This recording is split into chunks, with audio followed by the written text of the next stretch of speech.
Hello, White Sox fans, and welcome to another edition of the FutureSox podcast. My name is Ian Esker. Joining me, as always, is James Fox, and tonight we have the pleasure of welcoming the play-by-play voice of the Winston-Salem Dash, Mr. Andrew Murphy. How are you? I'm doing very well. Thank you guys for having me on. This is always a treat. Yeah, thanks for coming on. Really appreciate it. Of course. So this first opening weekend wasn't supposed to be your opening weekend. So, do you want to recount the events of the Rome series that opened your season? Yeah. So I overstated it on the broadcast because just in case somebody was tuning on, it was like, what's going on here? I thought the Dash were supposed to be away. They were supposed to be away. There were some facilities issues at the Rome Emperors Stadium down in Georgia that prevented them from hosting the opening weekend series. So it came down to the wire, and there was a chance that we would be good and everything would work out normally, and that's not what happened. So I think with less than 48 hours to go, we were made aware that the opening series would be played in Winston-Salem. So we said, okay, just 3 extra games to plan for. No big deal. Oh, except we do have 2 proms scheduled for the weekend, so we're going to have to make that work. We actually made history, by the way, as I believe the first prom ever to be held at a minor league baseball game. So go us. But there was a lot of good baseball played that weekend as well. And it gave kind of a glimpse into what this season could be at the high A level for the Chicago White Sox. And despite, an early record of 5-10, I think that there's plenty of excitement to come this year. That was one of the first points when I was kind of jogging my mind for talking points tonight, is to make it known that the record that's shown by the Winston-Salem Dash right now is not at all a reflection of how this team competes and how they perform. So it ended up being a great weekend, and I got 3 extra games in, and we got some extra fans through the gates that we normally wouldn't. So it ended up working out, but the team looked really good to kick things off. Yeah, I will say that they do play till the last pitch of the game. Yep. There's been some unfortunate moments here in the last especially the last week. Yeah, they had that tough series in Greenville, but we'll get to some of that stuff in a bit. So you have a new manager this year in Winston-Salem. Pat Leyland's got kind of like a reputation as being like a bulldog players manager that kind of has no problem getting in the face of the umpires, always has his players back. How do what have you noticed having dealt with Pat so far this year? Well, this will be my 5th season, and I've had the pleasure of working with some really, really good managers. I mean, Guillermo Quiroz the last 2 years was fantastic to work with. I loved working with Lorenzo Bundy and just kind of, mining the knowledge that he's obtained over such a long career in player development, even some stints at the big leagues. And then Ryan Newman, who in 2021 had already been working in the White Sox system for several years, had a lot of good insight and wisdom. And it was a tough year then too, because it was right out of COVID. So kudos to him for making that work. All the managers I've worked with have brought something special to the table. In Pat, I've noticed from the jump that he is an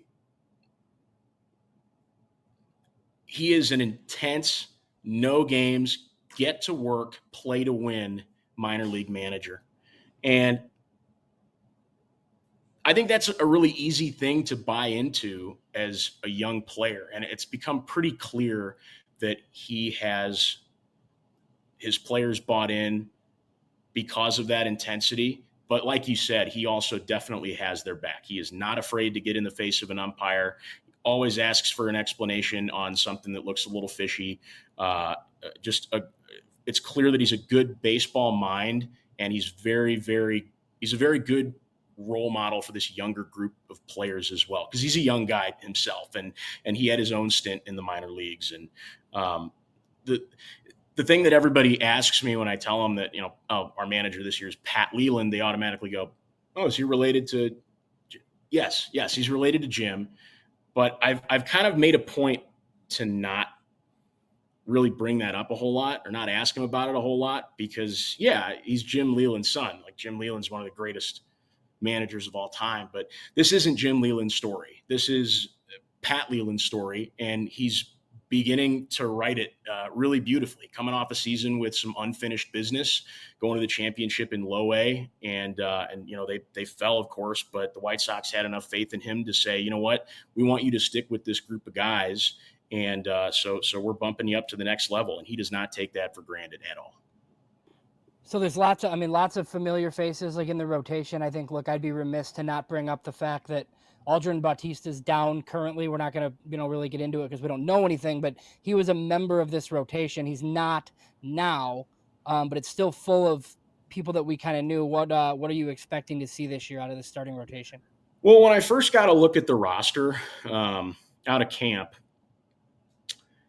I did see a lot of familiar faces in the starter category. And just given how some of those guys performed last year, I expected a bit of an uphill battle coming out of camp, and I got the complete opposite. A lot of these guys are really tight this year and definitely improved in the offseason about as much as you can. Lucas Gordon, for instance, walks were an issue for him last year. That's been his focus. It's been clear to see out of the gate. He's barely walking anybody right now. So it's been nice to see him tighten up with the command and the control, and just a lot more life behind his fastball. That changeup is still deadly to right-handed hitters.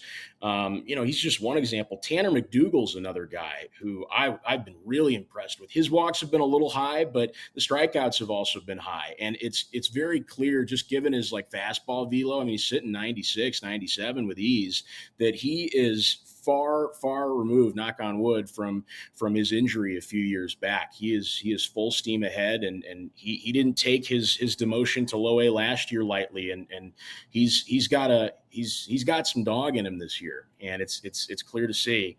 So those are just two guys who have really stuck out to me as consistent, improved competitors on this roster, and I think could see a Double A promotion by the end of the year. Yeah, and you've also got a guy like Shane Murphy, who's just as consistent can be. He always goes out there and limits the amount of base runners and makes pitches when he needs to. I like him a lot as well. That Tanner McDougal curveball, slider, fastball mix is just absolutely devastating. There are some quality arms in there in the rotation. I was surprised to see Shane Murphy break camp with us, just because, after the high A season ended last year, the White Sox tried him out at AAA for, I think, 2 outings, maybe 1 start and 1 out of the pen. And he passed with flying colors. So I was a little, there's a bit of a question mark there. But that's the minors. Sometimes you land in places where you don't expect to. Look at the guys who ended the year with us last year in Winston-Salem and broke camp in low A, like Calvin Harris and Casey Sauke. Those, I never would have expected those two to break camp a level below. Same with Jordan Sprinkle, really. The bat is one thing, but his defense is fantastic. So, it was a bit of a shock just to see certain guys placed on our roster or anybody else's versus one or the other. Yeah, sticking with the pitching staff, obviously, there's a bunch of guys in the bullpen too. Jared Kelly has been in the system, quite a while. What is it? And then Tommy Vale, Carson Jacobs, Peters, Hartzog. There's just a whole bunch of guys. It hasn't gone necessarily as planned, but What have you seen as kind of like the standouts through the season so far? I feel like everybody in the bullpen right now kind of has their own hills to climb. There's not one person at the moment who stands out to me as he's a big leaguer. Like Eric Adler, I think was the last one. Maybe Zach Franklin. Those types of guys piqued my interest that way last year and the year before. But this year it's more guys who found themselves with us on the tail end of last season, really did not do well, and then surprised us opening the season performing really well, like Luke Bell. Luke Bell had a couple of really, really bad outings last year out of the pen, and he's seemed to have tightened up. And he's one of those big frame guys who he's got good stuff and good fastballs, any reliever should, and he's putting out good results. Carson Jacobs, I mean, you want to talk about big frame. I mean, the guy's 6'9". I don't think 215 is correct. I think that's just what Major League Baseball has on the. I keep looking at that on online. I'm just like, there's no way. Somebody needs to update that. But that's the kind of guy that you can really mold and sculpt into a powerhouse reliever. And so, hoping to see good things from him this year too. But nobody in the bullpen in particular has been absolutely lights out. Get him to the next level. I like what I'm seeing from Jared Kelly. Like you said, Tommy Vale is lights out. But the bullpen right now has been kind of the culprit in why we've lost recent games by a run or two. So it's early. It's early, and there's lots to still be worked out. But the plus side is there's a lot of baseball to be played. So we'll just see what happens. So early this year, when the roster first came out, you had Jackson Appel and Weston Eberle as your catchers. But then, with the Caro promotion and just like the movement with all the catchers in the system, Eberle gets poached and sent to Charlotte. What are you seeing right now? What have you heard? Luis Pineda's up, came from the dev list. Yeah. What have you heard about those two behind the dish so far this year? Who? Appel and Pineda?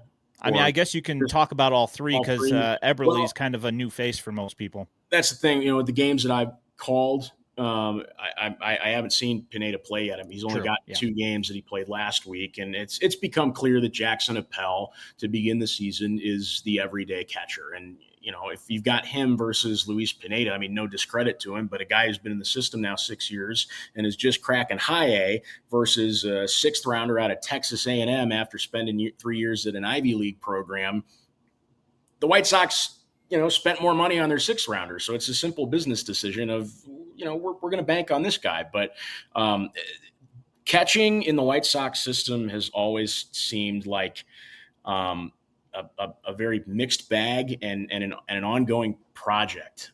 There's never been just one guy who, I mean, I guess you could call Caro that recently, but it's always had an ebb and flow to it where anybody at any given time could really pop off and show their stuff several games in a row. So, I like what I've been seeing offensively from Appel.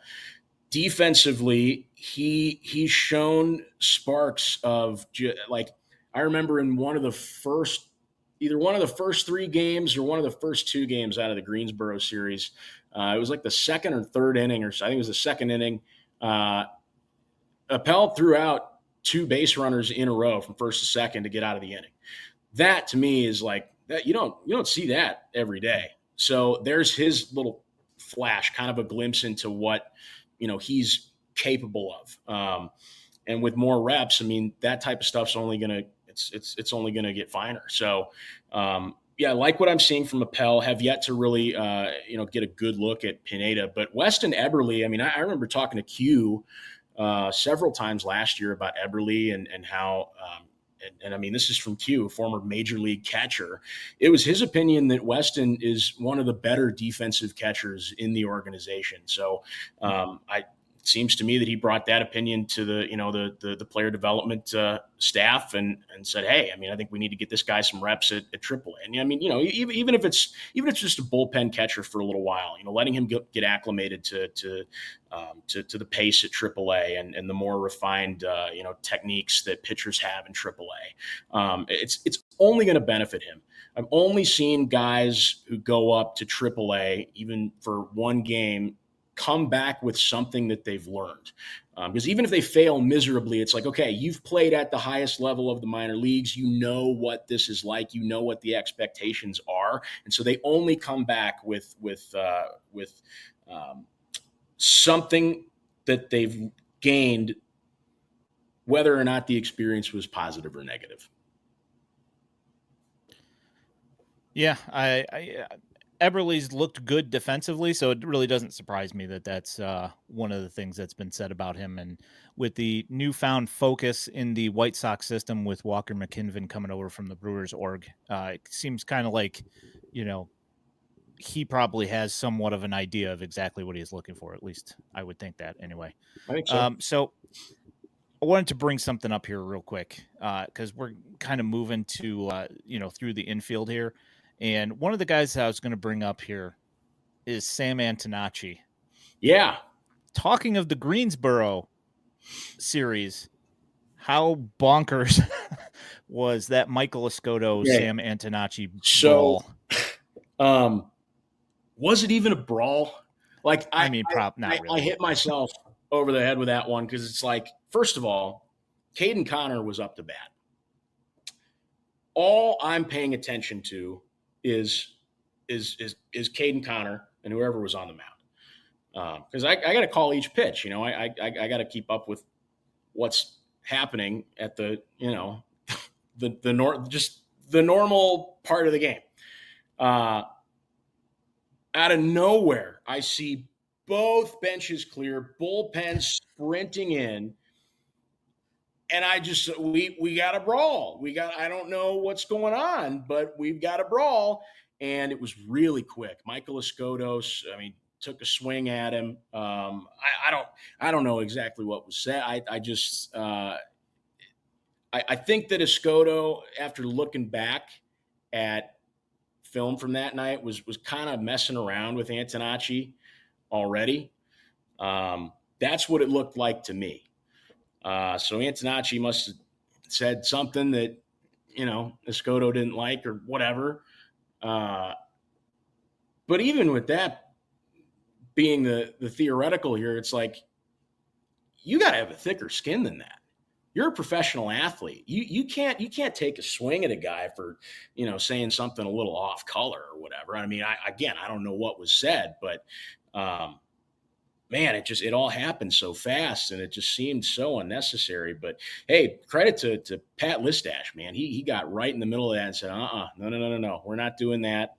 Everybody's going to disperse and we're going to get this game going. I like Pat a lot. He's a character. I think he's a good guy to have in the clubhouse and the dugout too. Yeah. The move to having bench coaches is helpful, right? Yeah. Super, super awesome idea to actually have like a full staff in a minor league dugout for sure. Well, and a guy who's as accredited as Pat Listash too. I mean, he was 1992 Rookie of the Year. I mean, he had a bonkers season for the Brewers. I think he set the stolen bases record that year for the Brewers. So yeah, I mean, I remember looking in the comments when John Boy posted the video of the fight. And I guess I must have mentioned something about Pat Listash, and like 10 people were like, Pat Listash, that's a legendary pull. And I was like, he's right here in Winston-Salem, baby.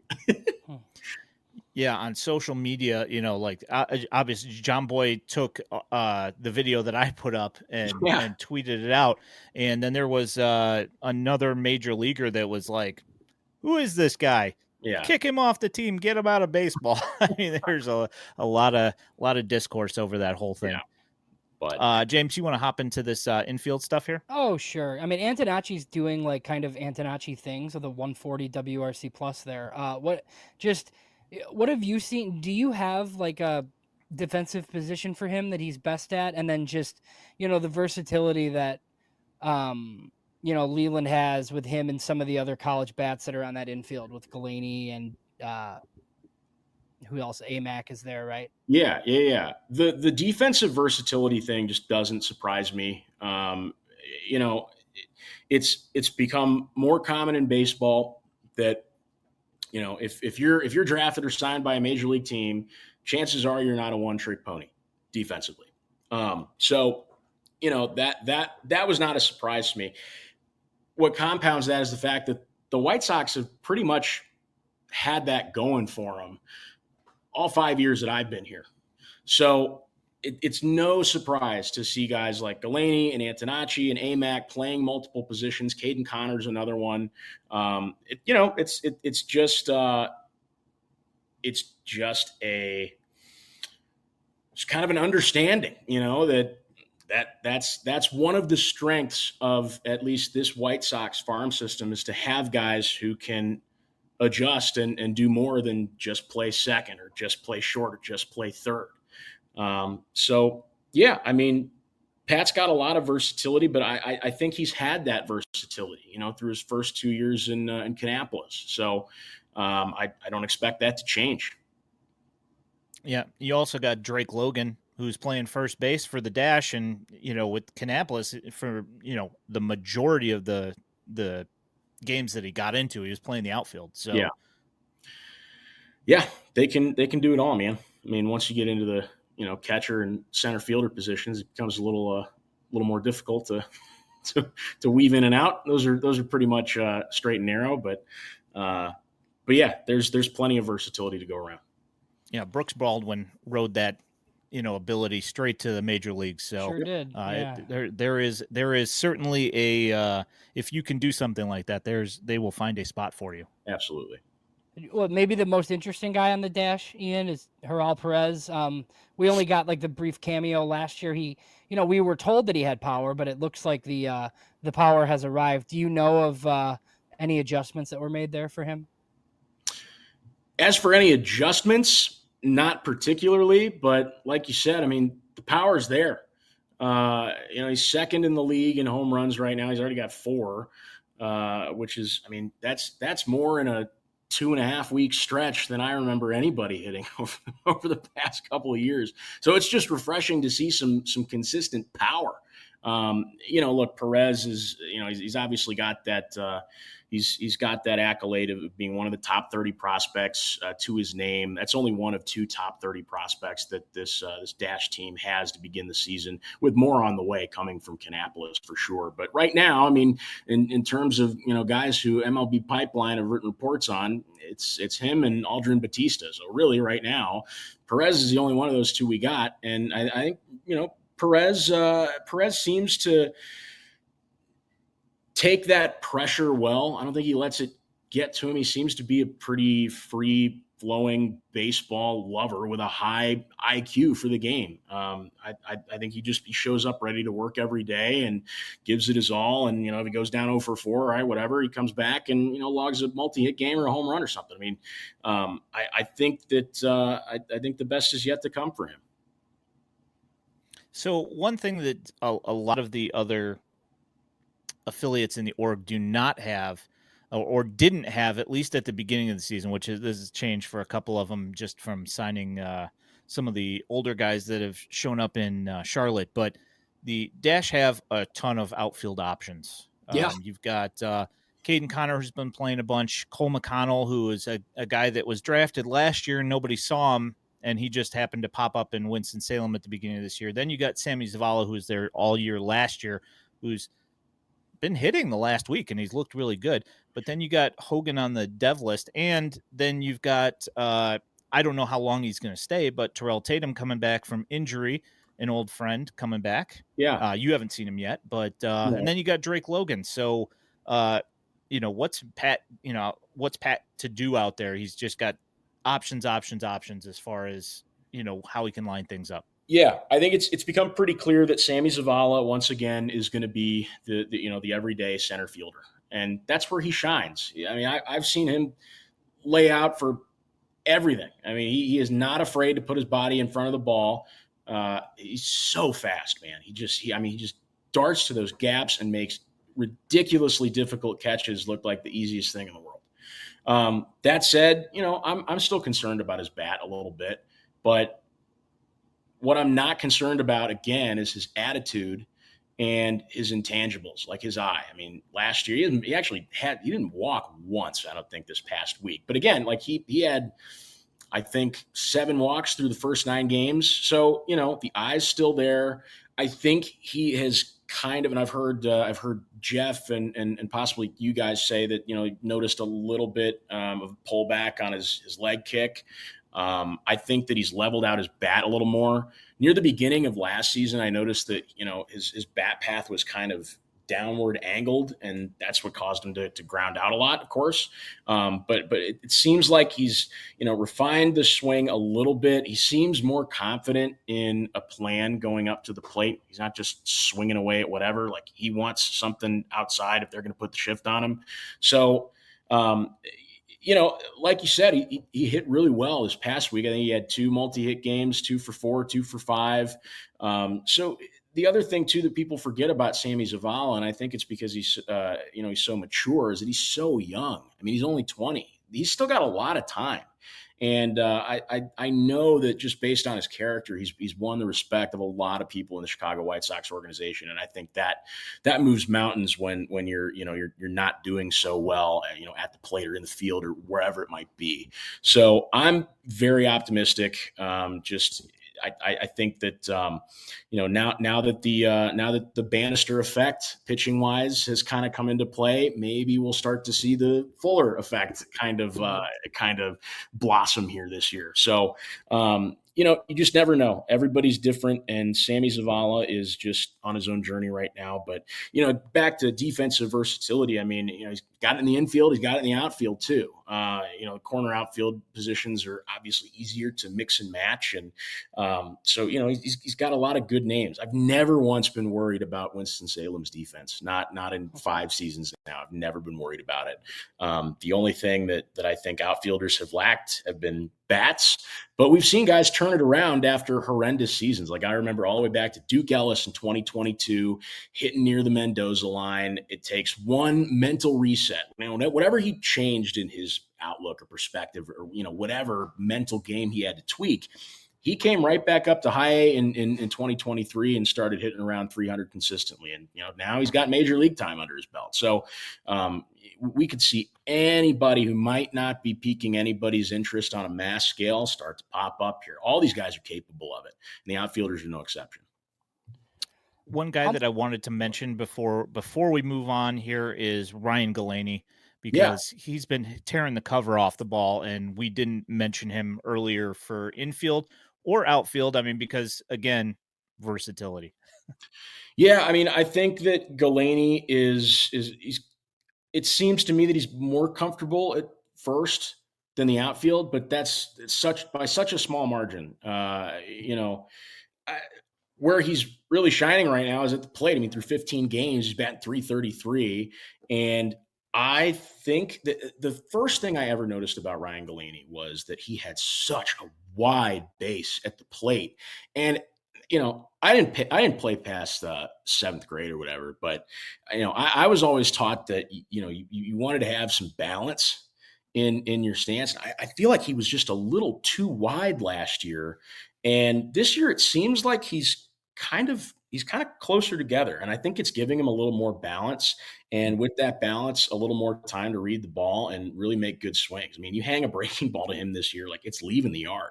Pitchers know that after the first, 2.5 weeks of the season. So he's really putting on a show. I was thinking about it earlier today. Like, all right, now that Batista's injured, who is going to be the first person bumped up to AA as, like, tried and true promotion? That's where you are for the rest of the season if it works out. I think it's Ryan Galaney. I really do. So he's been leading this offense, and he's got a lot of guys who are following suit. Look at Sam Antonacci. He's got the second highest on base streak in all of high A right now. There's a lot of value in that, and he's been known to hit the cover off the ball a time or two if he gets one he likes.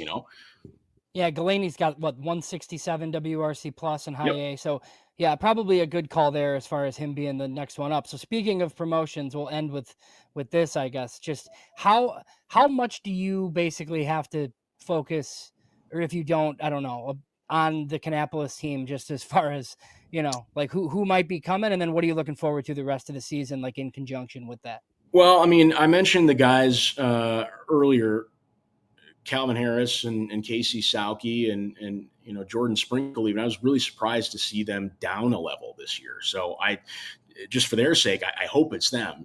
But obviously, I mean, you got the big names, Caleb Bonnemer, George. I hope and pray like every night that George Wolko puts on a Winston-Salem Dash uniform. I want to see him hit home runs over that right field corner. It's just his destiny. And I mean, the guy's built like Aaron Judge too. Like he's just massive. So I would really love a promotion sooner than later for those two especially. But the powers that be will they'll let me have my fun when they're good and ready. For sure. Should be the Braden Montgomery show here before too long. Braden Montgomery. Think. Gosh, how did I forget Braden Montgomery too? It shouldn't be too much longer. There are so many just excellent prospects down in Kannapolis, and it's making this system look better and better and better as the season goes on, just to see like an even streamline of talent. I mean, there are good things happening at every single level. Nobody's getting blown out of the water on a nightly basis like we've suffered through the past few years. Like, let's be honest, like it hasn't been awesome, but I think that for the first time in a while, there's like really something that White Sox fans can kind of latch onto and put their hope in at every single level of the minor leagues. And I don't see that changing anytime soon. Let's hope. So I want to ask, since you brought up George, that home run at the FutureSox showdown, how far do you think that thing went? Well, oh man, I forgot how it read. It was definitely over 400. I want to say like 409 or like, because it's not very far down the line. Yeah. It's like 315. But yeah, well over 400. I mean, he crushed that. It was like 107, 108 off the bat. He just it lights out home run. I knew it. Everybody else knew it. Yeah, he hit one the other night in Kannapolis, hit it like 418 right down the right field line, ended up in the third like deck on that condo building right there. I haven't been to Kannapolis in like 2-3 years. I don't even know how are the dimensions of that ballpark? Like, is it kind of weird like ours, or do they have kind of a more even? It's breadth? It's a little bit more even. They got like a cutout that kind of does some weird things in center field. It comes from the line and then cuts out a little bit. That is weird. Yeah, so it's like kind of like a triples alley type thing, where if the ball gets into that, hits that corner, it'll rattle around out there and do some weird things. I don't think it's particularly short at the lines, but it doesn't matter if you're hitting it 400 and 400 plus. Don't worry about it. So, yeah. We've talked about the baseball stuff. Do you have any concerts that you're going to this summer? Do you have anything slated? All right. I have 2 nights of Widespread Panic in Asheville in July. My fiance got me those for, we were supposed to go to Tedeschi Trucks Band in Asheville last year. The hurricane, unfortunately, canceled everything, concerts included. I mean, it was horrible. So, we got refunded for those. And she was like, I guess we didn't really get to do anything for your birthday. Like, is there anything coming up? And I was like, as a matter of fact, yes, Widespread Panic will be playing Asheville for 3 nights in July. So we're going to 2 of those 3, and that'll be fun. I just got back from Las Vegas. Not just got back. It's already been a month. We went to the Sphere and saw Dead and Company. I'm still thinking about it. I'm still thinking about just how unique of a venue that is and how crisp. Ian, you would have been all over the audio, man. It is clear as crystal in there. Like, they weren't even turned up that loud. The sound is what blew me away the most. The graphics and the visuals and all that are fun, but man, what a sound driven venue. Like that was clearly the first thing that those architects and bigwigs at Madison Square Garden had in mind when designing that, was this place has to sound good, and it does. So, yeah, I've been getting my concert fix. I'll have more, down the road, but it's baseball season. It's time to lock in. It's time to grind. I'm ready for it again, and I'm really, really excited about this team because they're playing with a winning edge, like you said, down to the very last pitch. I mean, I think a handful. We only have a handful of games where we've lost by more than one run, and if you can play with that last pitch intensity and keep that going despite a few or more losses in a row here, there eventually things are going to work out in your favor. So I got full faith and confidence in Pat Leyland and his staff, and all these guys really have a chance to do something special, and a good number of them to take care of unfinished business from last year when they fell in the championship as the Cannonballers, but the team's back and they're ready to go, man. I'm trying to take it all in because these seasons can go way too fast if you let them. So I don't know. I'm just really kind of stopping and smelling the roses a little bit and getting to know these guys better and hopefully playing a small part in telling their stories as it unfolds. You got anything, James, on the way out here? All right. Well, thanks for coming and spending some time with us, Andrew. We really appreciate it every year. Anytime. Absolutely awesome. All right. Well, maybe we can make this more than a once a year thing, and we'll catch up with you later on. I think so. That would be good. At least a wrap up to, see, hear what you saw throughout the year. Yeah. I mean, we're, maybe a midseason thing too. Or, I mean, I'd come on next month and, give a little report. I don't know. We'll see. All right. Sounds good. Well, appreciate it. And we will catch up with you soon. Thanks. All right. Thanks, guys.